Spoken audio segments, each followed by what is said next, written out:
내 삶에 임하신 주 모든 두려움 덮으시네. 주 나의 모든 것 주님만 의지하리. 눈을 들어 주님만 바라보리. 주님을 예배하는 것, 주님을 기뻐하는 것, 나의 맘과 뜻 다해 주님 더 알기 원하네. 주님을 사랑하는 것, 주님을 갈망하는 것, 나의 유일한 소망이라.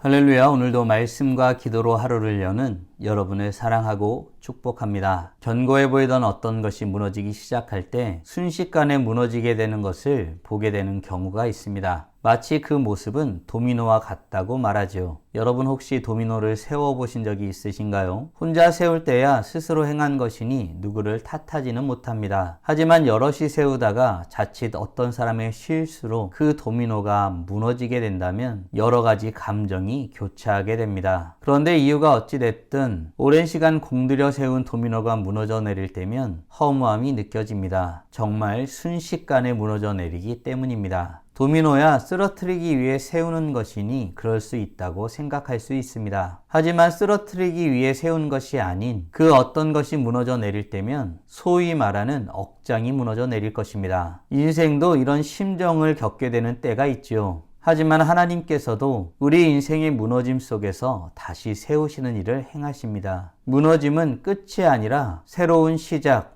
회복의 시작이 될 수 있다는 말입니다. 오늘 본문은 순식간에 무너져 내리는 유다의 모습과 하나님께서 다시 세우시는 모습을 보여줍니다. 함께 묵상할 하나님 말씀은 역대하 36장 1절로 23절까지입니다. 말씀 듣고 묵상 나눔하겠습니다. 시드기야가 왕위에 오를 때 나이가 21세라.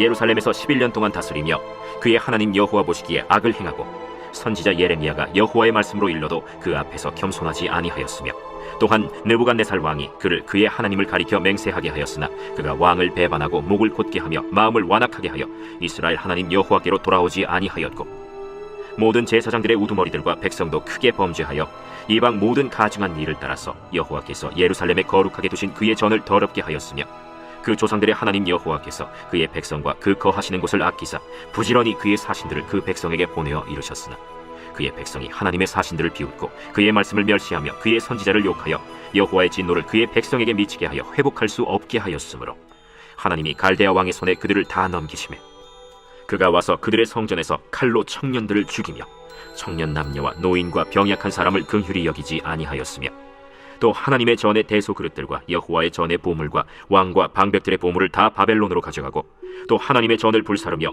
예루살렘 성벽을 헐며 그들의 모든 궁실을 불사르며 그들의 모든 귀한 그릇들을 부수고 칼에서 살아남은 자를 그가 바벨론으로 사로잡아가매 무리가 거기서 갈대아 왕과 그의 자손의 노예가 되어 바사국이 통치할 때까지 이르니라.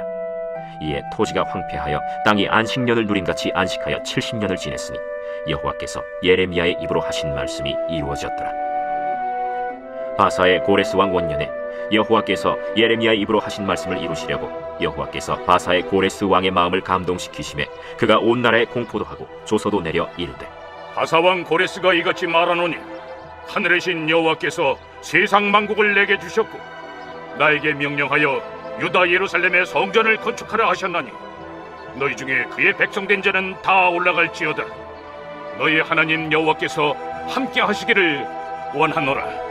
오늘 본문은 남유다의 마지막에 대해서 다루고 있습니다. 요시야 왕 이후 연달아 세워진 4명의 왕이 있었습니다. 여호아하스, 여호야김, 여호야긴, 시드기야입니다. 그러나 그들은 한결같이 하나님의 말씀을 거역하는 모습을 보였습니다. 그러다가 결국 나라가 무너지고 바벨론의 포로로 끌려가는 신세가 되었죠. 하나님은 순식간에 하나님을 떠난 모습을 보이는 왕들의 모습을 보게 되었습니다. 하나님은 그 왕들의 모습을 보면서 어떤 일을 행하셨을까요? 15절, 16절입니다. 그 조상들의 하나님 여호와께서 그의 백성과 그 거하시는 곳을 아끼사 부지런히 그의 사신들을 그 백성에게 보내어 이르셨으나 그의 백성이 하나님의 사신들을 비웃고 그의 말씀을 멸시하며 그의 선지자를 욕하여 여호와의 진노를 그의 백성에게 미치게 하여 회복할 수 없게 하였으므로. 아멘. 하나님은 오래 참으시는 분이십니다. 백성들이 죄를 짓자마자 심판하시는 분이 아니신 것이죠. 그렇다고 해서 아무 일도 행하지 않는 분은 아니십니다. 하나님은 수많은 선지자들을 부지런히 보내셨습니다. 하지만 백성들은 그들을 비웃고 하나님의 말씀을 무시하였습니다. 하나님은 우리가 돌이키길 원하시기에 반복해서 끊임없이 말씀하시는 분이십니다. 그러나 인간이 하나님의 말씀을 무시하면 결국 마음은 굳어지게 됩니다. 그 결과는 회복할 수 없음, 즉 말씀을 잃은 백성들은 멸망을 당하게 됩니다. 이 구절은 지금을 사는 우리에게도 경고를 보냅니다. 오늘날도 하나님은 여러 가지 방법으로 말씀하십니다. 성경 말씀, 설교, 묵상, 양심의 깨우침을 통해 부지런히 말씀하시는 것입니다. 그러나 우리가 듣지 않으려고 귀를 닫을 때 그 말씀은 더 이상 들리지 않게 됩니다. 사랑하는 성도 여러분, 우리는 하나님의 말씀, 경고의 말씀을 들을 때 어떤 모습으로 반응하고 있나요? 히브리서는 이렇게 말하죠. 너희가 오늘 그의 음성을 듣거든 너희 마음을 완고하게 하지 말라. 아멘. 바라기는 하나님의 말씀을 들을 때 비웃음이나 멸시하는 모습이 아니라 겸손한 마음으로 하나님의 말씀을 무게감 있게 듣는 복된 하나님의 자녀들 되길 간절히 소원합니다. 하나님의 말씀을 멸시하는 자는 망하게 됩니다. 갈대아 왕의 손에 넘겨지죠. 남녀노소 모두 칼에 죽임을 당하고 성전의 대소 그릇들과 보물들은 빼앗기게 됩니다. 뿐만 아니라 성전도 불타게 됩니다. 그나마 살아남은 자들은 바벨론의 포로로 끌려가게 됩니다. 노예의 삶으로 전락해버린 것입니다. 이 와중에 이 일들은 하나님의 뜻 안에서 어떻게 되는 것일까요? 21절입니다.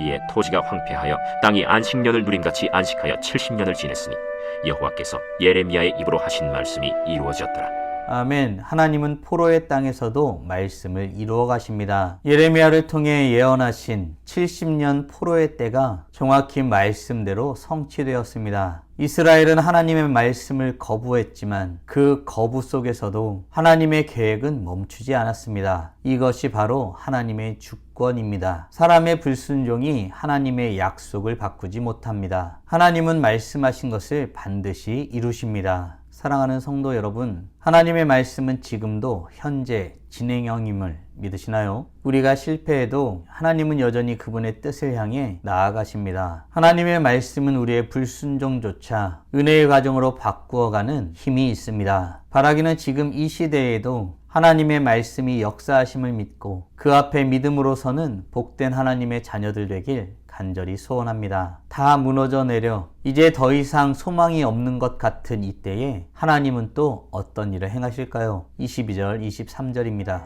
바사의 고레스 왕 원년에 여호와께서 예레미야의 입으로 하신 말씀을 이루시려고 여호와께서 바사의 고레스 왕의 마음을 감동시키심에 그가 온 나라에 공포도 하고 조서도 내려 이르되 바사왕 고레스가 이같이 말하노니 하늘의 신 여호와께서 세상 만국을 내게 주셨고 나에게 명령하여 유다 예루살렘의 성전을 건축하라 하셨나니 너희 중에 그의 백성된 자는 다 올라갈지어다.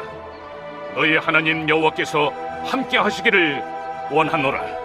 아멘. 하나님은 멸망한 지 70년 만에 이방왕의 마음을 감동시키십니다. 이방왕을 통해 하나님은 자기 백성을 다시 부르시고 성전을 다시 지으라 하십니다. 이 장면은 하나님 말씀의 궁극적 회복에 대한 선언입니다. 포로의 땅에서도 하나님의 말씀은 여전히 살아있었고 이제 그 말씀은 돌아옴으로 이어집니다. 하나님은 통치자들의 마음을 움직이시며 세상의 역사를 자신의 뜻대로 사용하십니다. 그렇게 말씀은 인간의 실패를 넘어 구속의 역사를 완성해 가십니다. 우리 인생에도 끝났다 생각되는 자리에서도 하나님은 회복의 문을 여실 수 있습니다. 사랑하는 성도 여러분, 오늘 우리는 남유다의 마지막에 대해서 묵상하였습니다. 다음 질문들을 통해 말씀을 정리하고 더 깊게 묵상해 보기 원합니다. 우리는 하나님의 말씀을 귀담아 듣고 있나요? 세상에서 가장 권위 있는 무게감으로 받들고 있나요? 아울러 하나님의 말씀은 지금도 살아서 역사하심을 믿으시나요? 말씀의 역사하심 가운데 살아가기 위해 지금 당장 할 수 있는 일은 무엇이 있을까요? 묵상하신 대로 주님 앞에 나아가 찬란하게 빛나길 간절히 소원합니다. 다 함께 기도하겠습니다. 살아계신 하나님 감사합니다. 오늘도 복된 날을 우리에게 허락하여 주시고 주의 말씀을 통하여서 하나님이 어떤 분이신지, 우리가 어떤 존재인지, 그리고 하나님이 무엇을 원하시는지 깨닫고 고백하게 하심에 감사드립니다. 유다의 마지막의 모습을 보며 하나님의 말씀 가운데 서지 못하면 어떤 결과를 얻게 되는지 확인하게 되었습니다. 그것은 곧 멸망뿐이었습니다. 그러나 하나님은 이미 약속하신 것이 있었고 모든 것이 끝났다 생각되어지는 그때에도 하나님은 약속을 이루시기 위해 다시 새롭게 하시며 이방인의 왕의 입술을 통하여서도 역사하시는 모습을 보여주셨습니다. 하나님, 주의 말씀은 신실하셔서 지금도 살아서 역사하시는 말씀임을 우리가 고백합니다. 그 말씀 앞에 겸손히 엎드리는 우리 모두가 되게 하여 주십시오. 우리 안에 주의 말씀에 대한 갈망과 겸손히 나아가는 모습이 필요합니다. 날마다 주의 말씀 가운데 나아갈 때 주님이 어떤 분이신지 깨닫고 고백하게 하시며 주의 말씀 가운데 우리가 어떻게 살아야 할지 늘 주의 말씀에 견주어 살아가는 복된 하나님의 자녀들 되게 하여 주시옵소서. 이로써 찬란하게 빛나는 우리 모두가 되게 하여 주시고 오늘도 주님과 함께 살고 이웃과 함께 살아 우리의 삶을 통하여 영광 돌리게 하여 주시옵소서. 이 모든 말씀 우리 주 예수 그리스도의 이름으로 기도드리옵나이다. 아멘.